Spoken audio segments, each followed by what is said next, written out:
Vokasi, saat ini kita sedang melesat di Padang.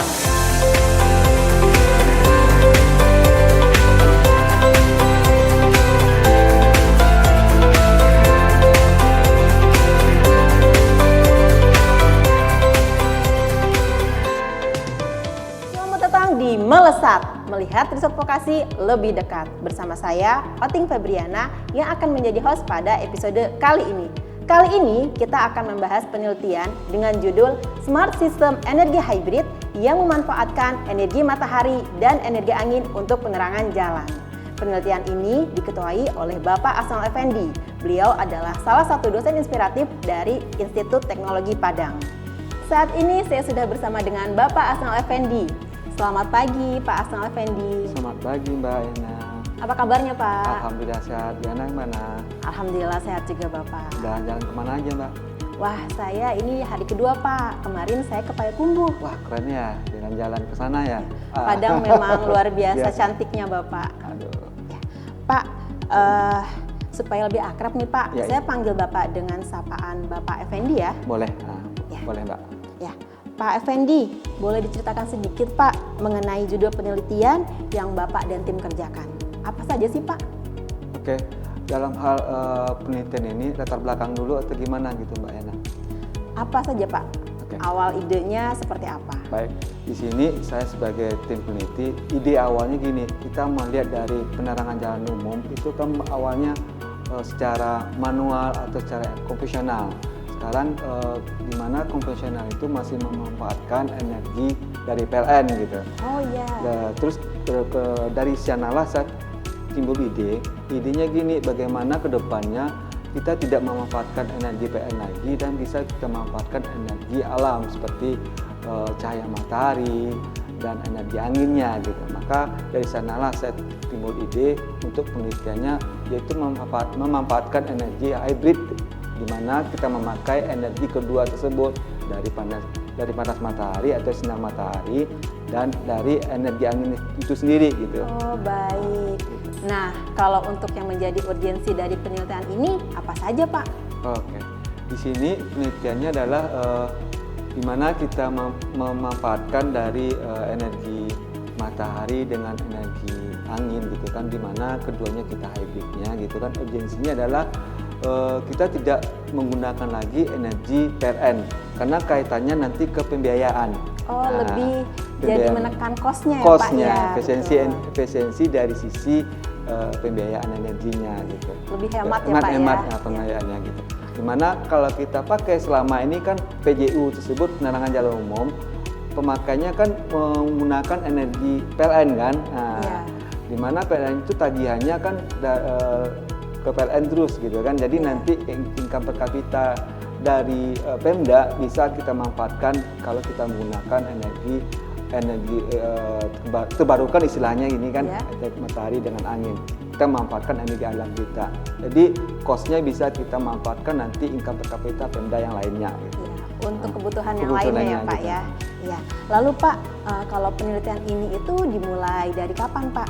Oke, penelitian ini sebenarnya kita udah beberapa tahun kita riset tersebut, tapi yang untuk pembiayaan dari Dijen Vokasi atau dalam arti kata kemarin Dijen Diktinya 2021 gitu kan, sampai 2002 dan 2003, jadi kita 3 tahun. Sudah 3 tahun ya Pak ya? 3 tahun itu Mbak, cukup lama sih gitu.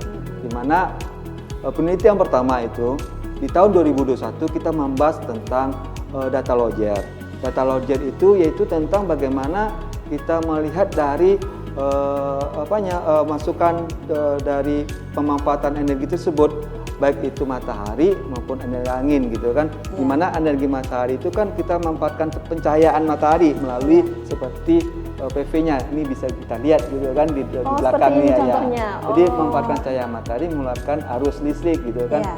Kalau untuk wind turbine-nya kebetulan kita ada di luar lokasi kita, nanti kita bisa lihat gitu. Itu kita bisa satukan dari sisi itu kita manfaatkan dari beberapa komponen seperti MPPT-nya nanti tahun keduanya gitu kan, dimana MPPT tersebut ke tahun kedua yaitu menstabilkan tegangan yang masuk untuk baterai belakang gitu kan. Ini baterai, pengisian baterainya. Dari pengisian baterai baru kita menggunakan untuk bebannya gitu. Kebetulan yang saya contoh ke sini kita beberapa penelitian juga ada contoh lampu bola mini, lampu untuk dalam ruangan rumah Di gitu rumah kan. ya, iya, betul. Dan penelitian saya itu tentang penerangan jalan umum gitu kan, kaitannya seperti ini juga gitu kan. Nah, cuman aplikasinya ke PJU. Gitu. Itu tahap ketiganya itu tahap ketiga itu PJU, tetapi smartnya kita bikin karena PJU ini udah banyak kan sebelumnya itu. Iya. Jadi smart tersebut yaitu bagaimana lampu itu pintar, dia bisa pencahayaan itu tidak kita atur, tapi dia ngatur sendiri. Jadi otomatis ya, Pak, otomatis ya? ya istilahnya otomatis gitu.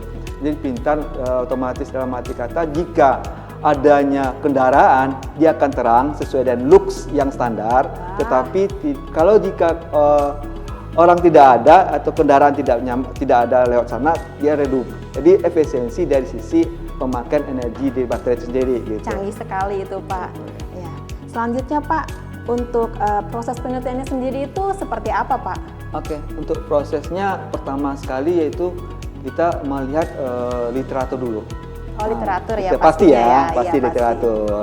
Kedua, dari literatur tersebut baru kita melihat pemakaian daripada apa yang akan kita teliti seperti teori dasar kan, dan komponen-komponen yang akan kita pakai dalam penelitian tersebut. Di mana komponen-komponen ini adalah salah satunya ada di belakang ini, Bu, salah satunya contoh-contoh aja. Ya. Di mana komponen tersebut berkaitan juga dengan kontrolnya gitu kan, kontrol dari smart PJU sendiri gitu. Pasti ada tahapan-tahapannya, Pak ya? Ada. Bisa Pak dijelaskan tahapan-tahapannya, Pak? Oke, tahap pertama yaitu penelitian melalui lab dulu. Oh, melalui lab. Pasti dulu. itu ya, Pasti Pak ya, yaitu uji coba komponen. Oke, Coba selanjutnya, Pak? komponen. Kedua, baru setelah uji coba komponen kita bikin kontrolnya. Oke, ada kontrolnya ada juga. kontrolnya. Iya. Berikut baru kita uji coba dari pemakaian kontrol tersebut, kita aplikasikan dengan pembebanannya, dengan kita integrasikan dengan panel suryanya sama wind turbinnya. Jadi dari sisi wind turbin dengan panel surya kita interkoneksikan dari kontrol tersebut gitu. Cukup sampai situ aja atau ada tahapan lain, Ada Pak? tambah lagi dari sana, baru kita aplikasikan keluar dari kontrol tersebut, kita bisa monitoring dengan memakai, yaitu kita memanfaatkan juga IoT dari sistem kontrolnya, yaitu IoT tersebut Internet of Things, di mana kita bisa mengaplikasikan, bisa melihat dari sistem dari apa yang kita buat, seperti tegangan yang masuk, tegangan keluar dari panel surya, arus yang masuk dari panel surya, tegangan yang keluar dari panel surya, dan pengisian ke baterai juga kita bisa monitoring tersebut. Dari setelah kita monitoring tersebut, bebannya bisa kita lihat juga, bebannya PJU-nya. Jadi pemakaian berapa daya lampu dari PJU itu sendiri gitu kan.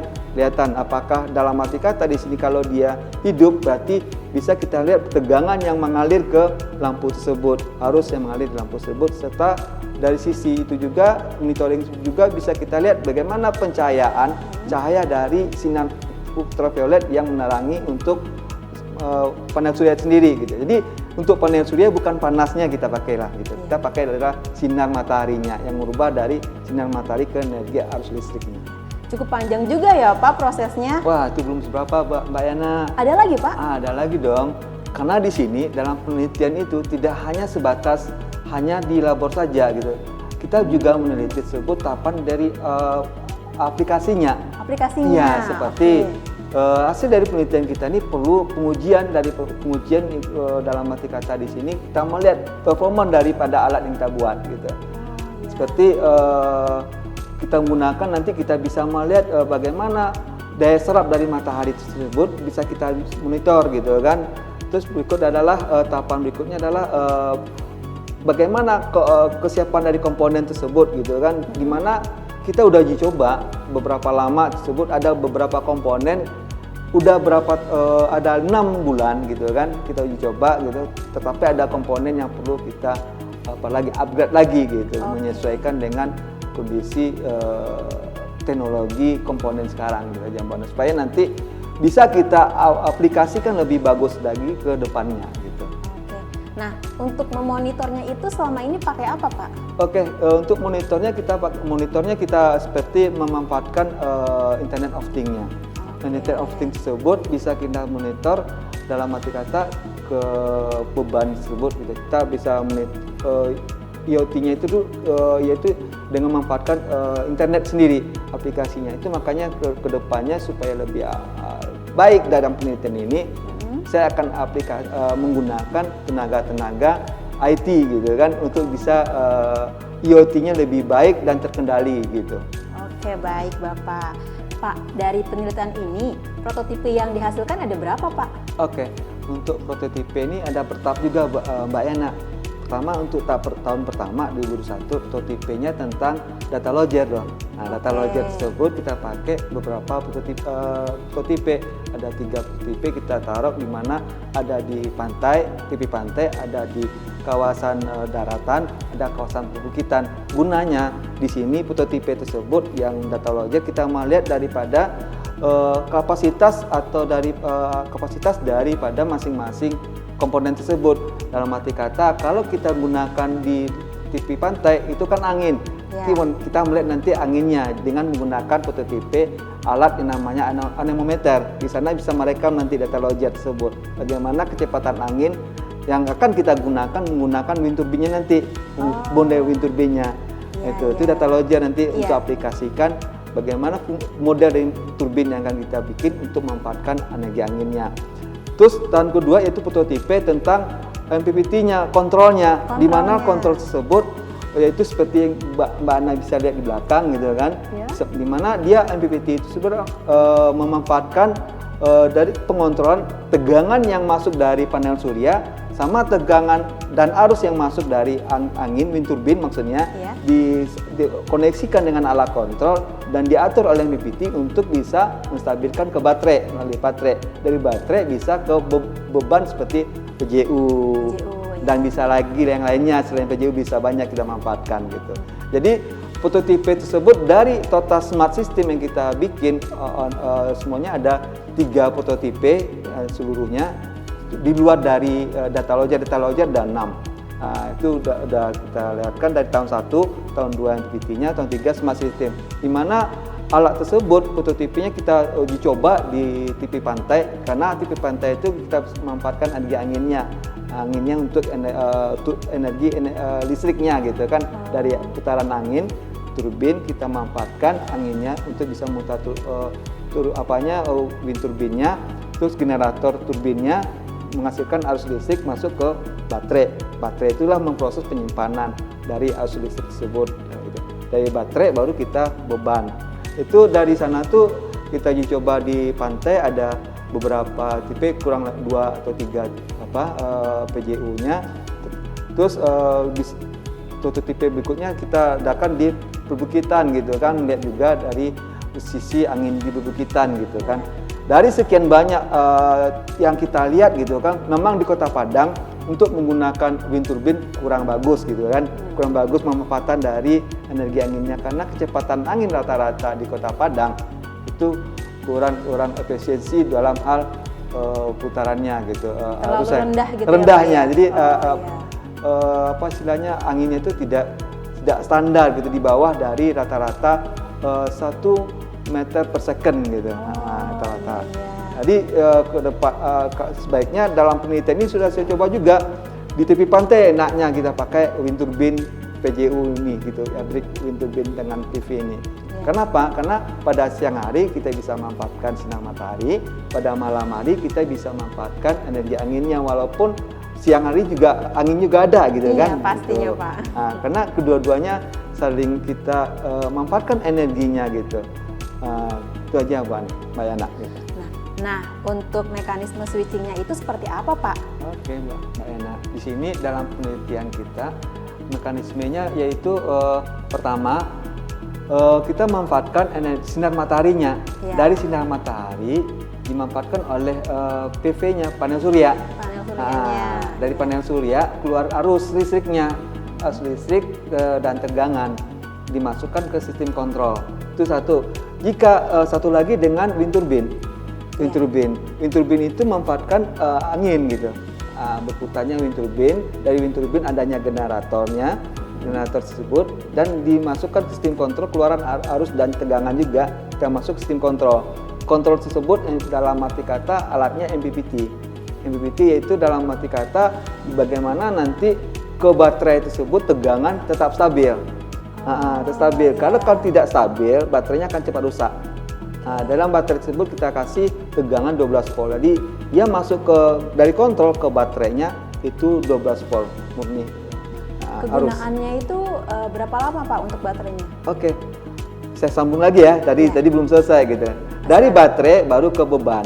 Kayak untuk baterai itu tergantung dari bebannya juga Mbak Yana gitu. Dimana beban tersebut jika kita memakai dayanya 100 Wp, 100 watt maksudnya, maksud 100 watt, maka baterai tersebut harus lebih dari 100 watt juga gitu. Dalam arti kata kalau kita kaitkan ke ampernya ampere house gitu istilahnya, kita bisa manfaatkan dari arus tersebut yaitu lebih dari 30 sampai 50 HA gitu. Dimana kalau kita tidak lebih besar arus baterainya daripada bebannya, nanti mana tahu nanti mataharinya gelap gitu kan, ada redup gitu kan, seperti musim hujan ya. Iya betul. Hujan kan tentu sinar mataharinya nggak ada, tetapi panel surya tetap meresap, ada tegangan masuk kecil. Kecil yang masuk gitu kan. Gitu. Terus itu kita manfaatkan baterainya supaya nanti baterainya tidak ngedrop dan bisa menghidupkan PJU-nya gitu. Jadi baterai tersebut tidak harus sama dengan kebutuhan dari beban. Jadi kalau bisa 2 kali kebutuhan beban. Misalkan lampu penerangan jalan umum kan kita lihat 8 jam gitu, dari 6 sore sampai 6 pagi. Ya kan? Ya. Jadi kebutuhan baterainya harus 2 kali itu gitu. 2 kali lipatnya. 2 kali lipat dari kebutuhan PJU penerangan atau daya dari penerangan tersebut atau daya beban.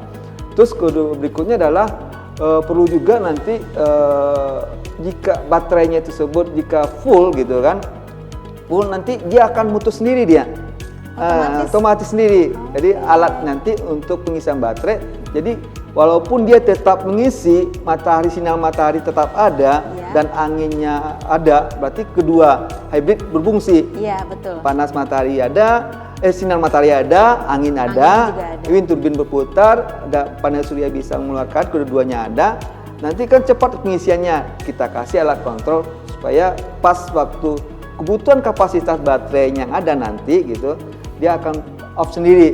Jadi dalam arti kata supaya baterainya tidak rusak juga. Kadang-kadang kalau kita nggak pakai kontrol tersebut, baterainya kadang-kadang dia meletus sendiri gitu. Meletus sendiri akhirnya bisa terbakar. Seperti kejadian wind turbine yang terjadi di Eropa, di mana dia baterainya tersebut rusak sistem kontrol pengisiannya, maka baterai dia ngisi terus full kapasitasnya meledak baterainya. Wah, canggih sekali ya Pak, karena sudah otomatis ya Pak ya. Iya, betul Bu. Iya. Baik Pak, selanjutnya saya mau menanyakan mengenai penelitiannya ini yang terlibat siapa saja Pak? Wah, untuk terlibatnya banyak sih Bu. Pertama sekali kita manfaatkan dalam mahasiswa di teknologi rekayasa instalasi listrik. Diploma 4-nya pasti ya. Vokasi dulu ya Bu ya. Iya. Terus baru dosen vokasi juga. Terus dosen di luar vokasi, dalam arti kata karena berkaitan juga dengan IT, maka kita manfaatkan dosen IT, dosen IT-nya. Dan kaitannya juga dengan Internet of Things-nya, maka dosen IT-nya sangat kita gunakan. Berikut adalah selain dari dosen mahasiswa juga terbantu. Dengan adanya penelitian ini, mahasiswa juga terbantu dalam hal tugas akhirnya gitu. Manfaat sekali Bu ya. Misalnya tahun 2021 kita kita gunakan mahasiswa 8 orang dalam penelitiannya, dan dari penelitian tersebut dibuat tugas akhirnya dia tepat waktu. Luar 6 biasa, bulan Pak. gitu. Terus untuk dosen, hasil dosen juga kita bisa gunakan, yaitu nanti menggunakan publikasi nanti jurnal-jurnal untuk hasil dari risetnya tersebut gitu. Dan utama sekali itu mitra kita gunakan di sini. Mitra kita gunakan yaitu Philips gitu kan. Wah, Philips ya Pak, perusahaan Philips. besar sekali itu Pak. Nah, iya, dia mau bergabung sama kita gitu kan dalam hal karena selama ini Philips juga mengeluarkan apa kan lampu gitu kan, lampu penerangan gitu. Iya. Di sana kita diskusi dan bisa join dalam kemitraan di mana nanti hasil penelitian kita ini bisa digunakan dalam sistem kontrolnya, maupun sistem lampunya tetap dari Philips-nya, kontrol sistemnya dari penelitian kita ke depannya gitu. Dan satu lagi bukan Philips aja, kita Ada pakai lagi, produk Illumi, PT Illumi namanya. PT Illumi. Iya. Di mana mereka hampir sama dengan Philips tapi fokus ke PJU. Jadi lampu penerangan jalan umum PJU-nya, Illumi-nya gitu. Nah, di Illumi tersebut dia sudah cukup baik juga sih sistemnya. Karena sistem sekarang kita ini adalah dia sistem 3-in-1, sistem lampu PJU sekarang. Di PJU 3-in-1-nya adalah di atasnya panel surya, di bawah sistem penyimpan baterainya, dan sistem untuk baterainya nyaman itu ada beban lampunya. Jadi satu buah armatur istilahnya diisi 3 komponen, PV-nya, baterainya, sama lampunya. Nah, itu cuman kendala mereka tersebut baik itu Philips maupun Illumi, dia kontrolnya kurang. Itu yang kita kolaborasi nanti. Nah, itu. Jadi tersebut. Bapak kolaborasi membantu untuk kontrolnya ya Pak Ya. ya. Nah, selain kontribusi dari mitra yang Bapak sebutkan tadi, ada kontribusi pemerintah daerahnya nggak Pak? Tentu ada Mbak Yana, karena di sini saling keterkaitan gitu kan, di mana PJU penerangan jalan umum ini digunakan oleh Pemda. Di mana Pemda tersebut sekarang berada di Departemen Perhubungan yang bergerak di bidang PJU-nya nanti. Di sana kita nanti bisa saling interkoneksi atau saling satu dengan yang lainnya. Misalkan dari penelitian kita ini bisa dimanfaatkan oleh Pemda dari sisi smart systemnya. Karena Pemda di sini rata-rata masih memakai PJU-nya konvensional. Oh, masih konvensional. Konvensional rata-rata. Iya. Tapi ada juga yang sistem tidak smartnya, tapi beberapa kontrol biasa gitu. Hanya memanfaatkan sistem pengaturannya. Jadi dengan adanya smart system PJU ini, Pemda bisa memonitoring dari sistem penerangan jalan umumnya. Nanti bisa dilihatnya berapa sih lampu yang ada gitu, dalam arti kata lampu apakah itu berfungsi tidak berfungsi, berapa lamanya lampu tersebut, dan nanti bisa juga nanti dengan adanya smart system dengan hybrid dengan menggunakan matahari ini, jadi Pemda tidak mengeluarkan kos lagi untuk membayar tagihan listriknya ke PLN. Ya, semakin menekan sekali ya Pak untuk gitu. kosnya ya Pak. Betul, Ya. bisa dimanfaatkan oleh kebutuhan lain juga sih Pemdanya Bu gitu kan. Misalkan kebutuhan untuk ke siswa gitu kan, dikasih beasiswa kan Iya, sama betul siswanya sekali Pak, gitu. setuju sekali saya.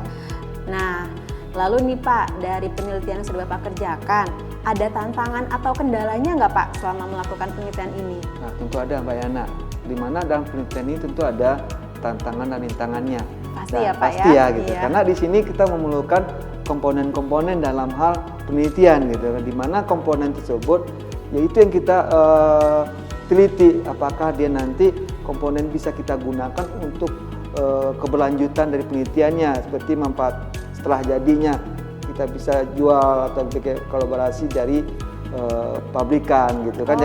Jadi komponen tersebut kita teliti dulu, karena kemarin udah kita teliti beberapa komponen dalam hal beberapa bulan, 6 bulan komponennya hangus gitu kan. Beberapa komponen hangus dan perlu diganti. Setelah dicek sendiri ada beberapa komponen yang perlu ditambah gitu, supaya nanti hasil dari penelitian kita ini bisa kita jual ke depannya gitu. Lalu solusinya Pak? Solusinya dari itu kita komponennya, dari hasil komponen yang udah kita ganti itu solusinya penggantian komponen yang lebih baik gitu kan. Misalkan komponen tipe A yang kita pakai ternyata daya atau spesifikasi dari komponen tersebut tidak sesuai dengan apa yang kita inginkan, kita ganti ke tipe B-nya gitu kan. Seperti sensor-sensor lah kebanyakan kena, ada sensor arus, sensor tegangan, dan sensor intensitas cahaya. Nah, jadi ketiga beberapa komponen sensor tersebut gitu kan, kemarin uji cobanya hanya sebatas laboran, penelitian laboran. Jadi setelah kita aplikasikan keluar, kan aplikasi keluar itu memakan waktu lama kita uji coba. Setelah 6 lebih sebelum kita publish ke mitra gitu kan, kita uji coba aplikasinya itu ada beberapa komponen yang jebol gitu.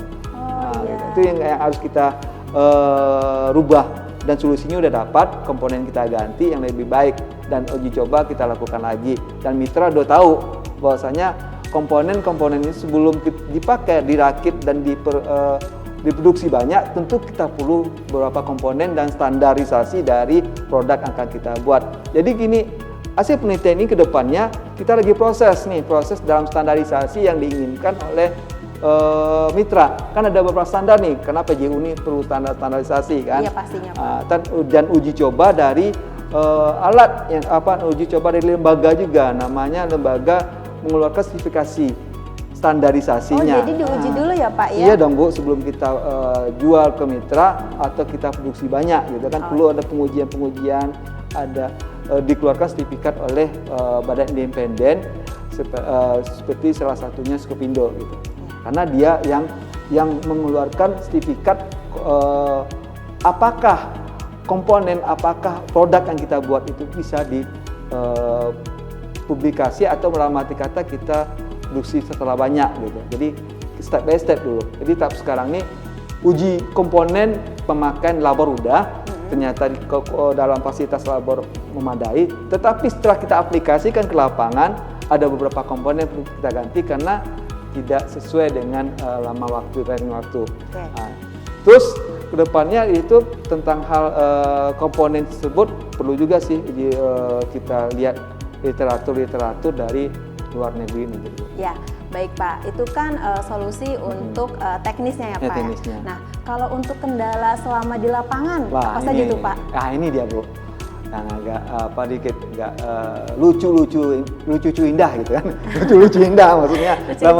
Maksudnya gini, kita kan perlu uji coba lapangan ini, komponennya atau smart system PJU kita uji coba lapangan. Terus kita tinggal beberapa lama, kita tinggalkan 1 bulan aman, 2 bulan aman. Tiga bulan berikutnya adalah ada beberapa komponen yang nggak berfungsi lagi gitu.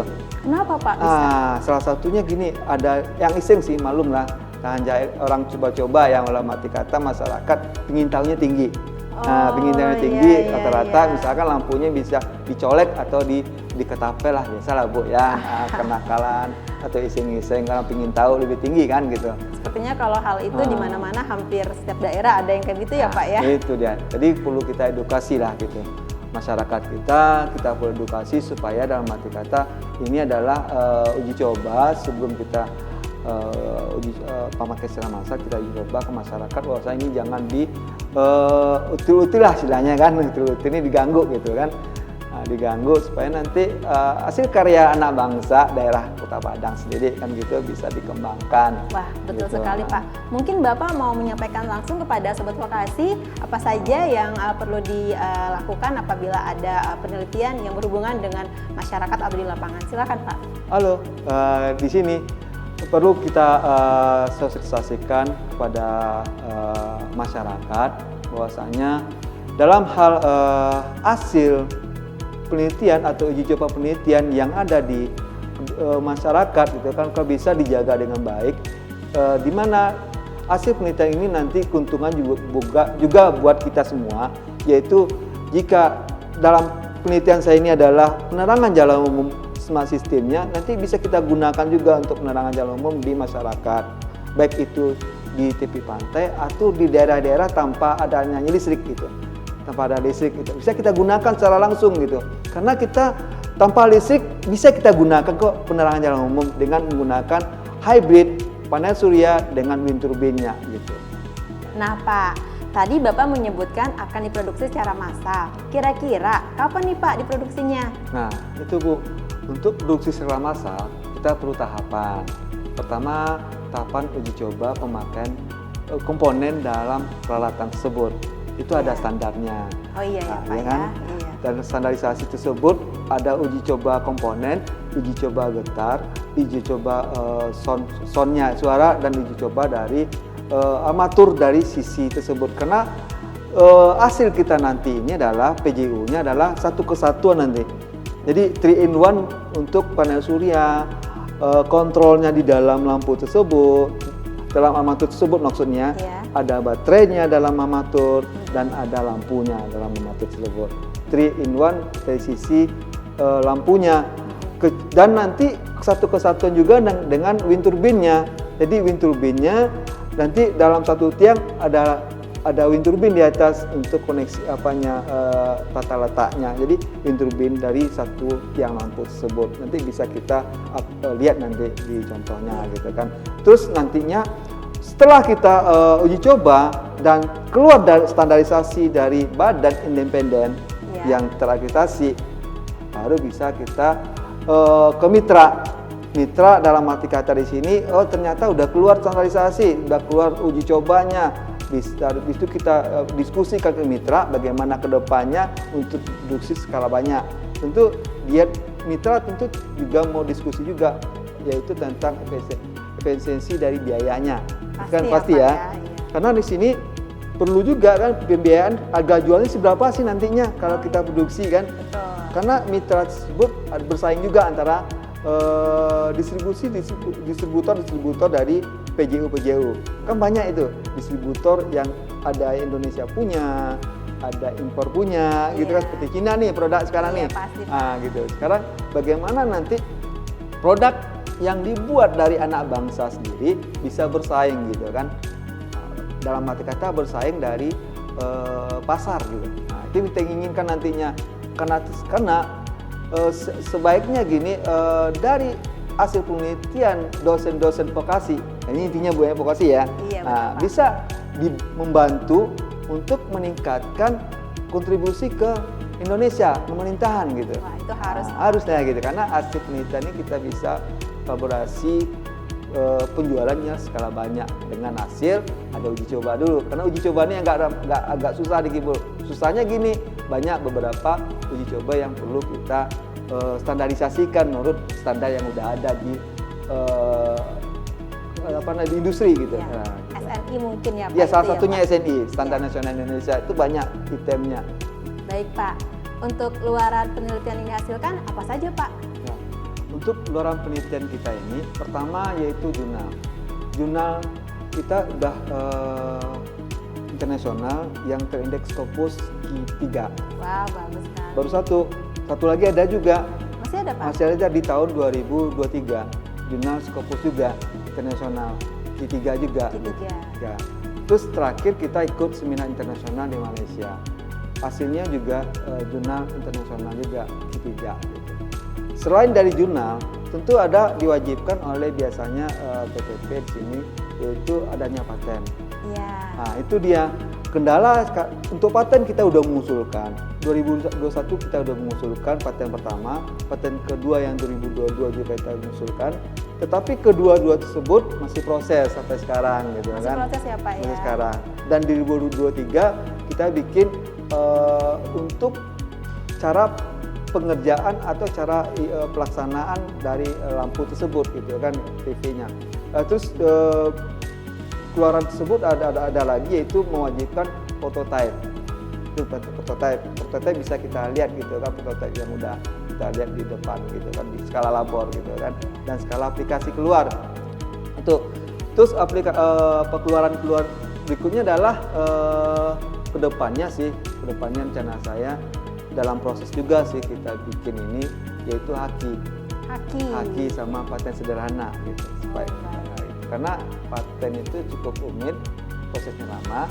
Kalau paten sederhana cukup lumayan sebentar gitu kan. Sekarang haki itu hak ciptanya aja gitu. Hak cipta kita buat dari hak cipta, dari beberapa model aja. Nah, itu kita buat, dan hak cipta juga nanti hakinya dari buku ya Pak ya. Buku. Kita lagi bikin buku tentang smart system PJU nih. Baik Bapak. Lalu untuk pengembangan keberlanjutan dari penelitian ini bagaimana Pak? Nah, ini banyak sekali sih. Dari pengembangan ini, karena penelitian kita adalah smart system hybrid, menggunakan energi matahari dan energi angin, aplikasi PJU, kedepannya kita tidak hanya PJU saja kita aplikasikan dari satu sistem tiang tersebut. Kita kan semuanya satu integrasi satu tiang, baik itu panel suryanya sama turbinnya. Yang selama ini kita hanya untuk penerangan jalan umum, kedepannya kita bisa memanfaatkan, banyak kita manfaatkan, yaitu pemakaian energi untuk aplikasi pengecasan AP misalkan. Pengecasan AP ya, Pak ya? ya? Karena gini kita lihat ya Bu ya, Mbak. Karena di sini banyak ojol kan, kita ojol-ojol kan. Oh, iya. Kadang-kadang ojol itu kan habis baterainya gitu kan. Nah, bisa dia manfaatkan si tiang lampu PJU tersebut untuk pengecas HP-nya. Tapi skala di skala dalam arti kata skala sesuai dengan kapasitas HP-nya. Itu karena nanti kita bikin juga kontrolnya juga gitu. Kalau seandainya kapasitas baterai tersebut tidak lagi bisa menyediakan untuk pengecasan, hanya untuk penerangan jalan umum aja, kita off dia sendiri, mati sendiri untuk pengecasan gitu. Karena nanti kalau kita lama-lama pakai untuk pengecasan apa juga, nanti nggak apa lagi untuk penerangan jalan umumnya, untuk beban lampunya. Jadi dalam arti kata itu yang kedepannya kita atur berapa sih daya diinginkan oleh lampu sendiri dan berapa nanti kapasitas baterai untuk bisa menggunakan untuk pengecasan telepon AP gitu. Satu lagi banyak loh Bu, itu apa baru itu, untuk AP. Satu lagi bisa kita integrasi di mana PJU ini kita gunakan di pantai Padang gitu kan. Kita tahu sendiri daerah Kota Padang kan rawan gempa, rawan bencana seperti tsunami. Disusukan di Kota Padang tsunami Bu ya, disusukan oleh BMKG ya, mudah-mudahan enggak ya gitu. Jadi dalam integrasi kedepannya saya harapkan juga nanti kan dalam satu integrasi tersebut selain dari beban penerangan, beban untuk pengecasan handphone, berikutnya adalah integrasinya ke sensor di mana nantinya jika terjadinya ada alam seperti tsunami gitu kan, ada integrasinya sensor itu bekerja dan memberitahukan baik itu nanti interkoneksi ke BMKG atau interkoneksinya ke Badan Bencana Daerah gitu kan, dan utamanya adalah adanya nanti sirine di tiang-tiang lampu tersebut gitu. Untuk masyarakat untuk masyarakat mengetahui bahwasanya adanya suatu tsunami gitu, gelagat tsunami di sensornya bekerja dengan menggunakan sensor nanti sesuai dengan ultrasonic depannya gitu. Sangat bermanfaat sekali Pak ke depannya. Wah, Sobat Vokasi, ternyata pengembangan alat ini ke depannya bisa dimanfaatkan untuk banyak hal karena multifungsi juga ya Pak? Iya, karena di sini alatnya sangat berguna sekali nantinya. Ke depannya cukup banyak yang bisa kita kembangkan. Luar biasa sekali Bapak. Iya. Bapak, bagaimana kesan dan harapan Bapak untuk program ini? Oke, kesan saya pertama terima kasih kepada APTV telah memberikan pendanaan kepada penelitian saya, dan harapan saya adalah program APTV ini lebih banyak lagi gitu dalam hal membantu oleh peneliti-peneliti dari vokasi. Terakhir nih Pak Effendi, Ya. boleh dong Pak dikasih tips dan triks untuk Sobat Vokasi agar mendapatkan pendanaan yang serupa yang Bapak dapatkan. Oke, makasih. Di sini trik dalam hal mendapatkan penelitian di program vokasi pertama, yaitu dosen dalam arti kata di sini harus mempunyai track record dalam penelitiannya. Pertama jurnalnya dulu yang berkaitan nanti dengan judul apa yang akan dia ajukan ke dalam penelitian tersebut. Kedua adalah format dari hal penelitiannya harus sesuai dengan format, karena kalau kesalahan format itu di administrasi sudah fatal. Ketiga adalah luaran dari penelitian harus jelas apa yang diinginkan oleh penelitian tersebut, di mana nantinya keluaran dari penelitian terapan vokasi pertama adalah prototype, kedua adalah paten, ketiga adalah jurnal. Harus jelas gitu dalam hal ini.